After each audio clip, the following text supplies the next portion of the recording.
Welcome to Thoughts on the Market. I'm Jay Backow, co-head of U.S. Securitized Products Research here at Morgan Stanley. And I'm Jim Egan, the other co-head of U.S. Securitized Products Research. And on this episode of the podcast, we'll be discussing how tightening lending standards could impact housing activity.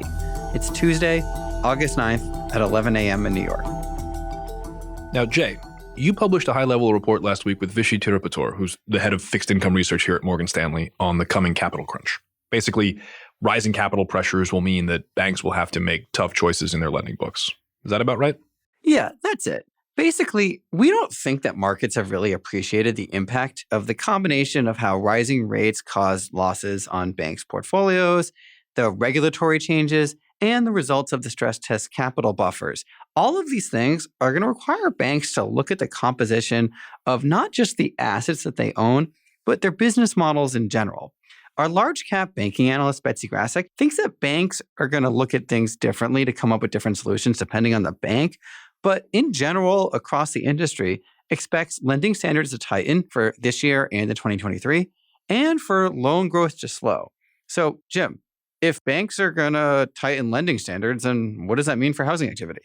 I think especially if we look at home sales, it's a negative for sales volumes, and home sales are already falling.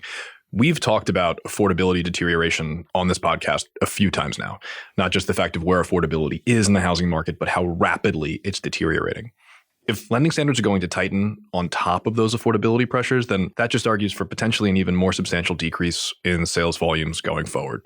And we're already seeing this in the data. Through the first half of the year, new home sales are down 14% versus the first half of 21. Purchase applications, that's our highest frequency data point that we have. They're getting progressively weaker each month. They were down 17% year over year in June, 19% year over year in July. Existing home sales, and that's referencing a much larger volume of sales than new home sales, they're down a comparatively strong 8% year to date. But with all of the dynamics that we're discussing, we believe that they're going to see a much more precipitous drop in the second half of the year. We have it down over 15% year over year versus 2021. Now, that's because of affordability pressures. It's because of the potential for tightening lending standards. It's also because of the lock-in effect from a rate perspective. On that lock-in effect, with just 2% of the market having incentive to refinance, lenders are sitting there and saying, well, what do we do in this environment where we can't just give people a rate refi? Now, you mentioned that purchase activity. That's obviously one area. But Black Knight just reported another quarterly record of untapped equity in the housing market. And consumers would love to be able to tap that. The problem is when you do a cash out refinance, you end up increasing the rate on your entire mortgage. And homeowners don't want to do that. So they'd love to do something like a home equity line of credit or a second lien, where they're getting charged the higher rate on just the equity they take out. But the problem is it's harder to originate those in an environment where lending standards are tightening, particularly given the capital allocation against those type of loans can be onerous. Right. And the level of conversations around an increase in kind of the second lien or the HELOC market have certainly been picking up over the past weeks and months, both on the originator side, on the investor side, as people look to find ways to access that record amount of equity that you mentioned in the housing market. Thinking about people are still trying to sell houses, and you just commented on the housing activity, but what about the prices they're selling at? Some of that recent data was pretty surprising. The most recent month of data, I think the point that has raised the most eyebrows was the average or median price of new home sales. Saw a pretty significant month-over-month decrease. We continue to see month-over-month increases in the median and average price of existing home sales. When we think about average and median prices, there's a mix shift issue there. So month-over-month, depending on the types of homes that sell, things can move. What we actually forecast, repeat sales index, Case-Shiller, we're starting to see a slowdown in growth. The past 2 months have been consecutive decelerations in the pace of home price growth. I think the thing that we'd highlight most is the growing geographic pervasiveness of the slowdown. 2 months ago, 11 of the Case-Shiller 20 city index was showing a deceleration month over month. This past month, it was 16. Now, all 20 cities continue to show home price growth, but again, 16 are showing that pace slow down. There is some regional specificity to this. The cities that continue to accelerate, largely in Florida, Miami, and Tampa, to name two. Okay, so that's what we've seen. What do we expect to see on a go-forward basis?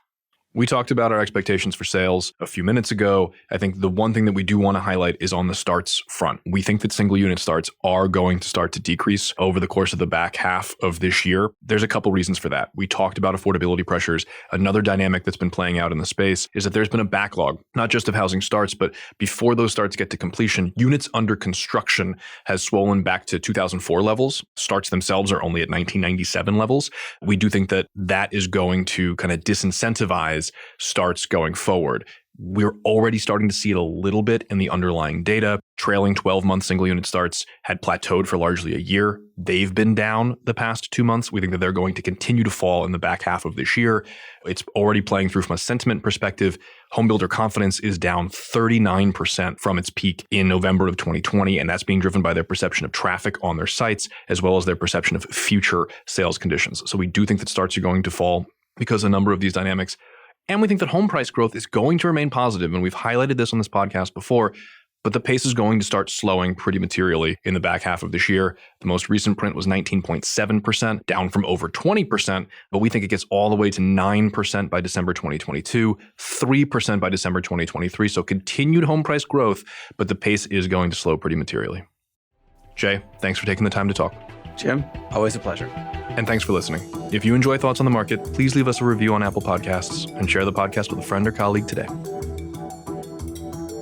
The preceding content is informational only and based on information available when created. It is not an offer or solicitation, nor is it tax or legal advice. It does not consider your financial circumstances and objectives and may not be suitable for you.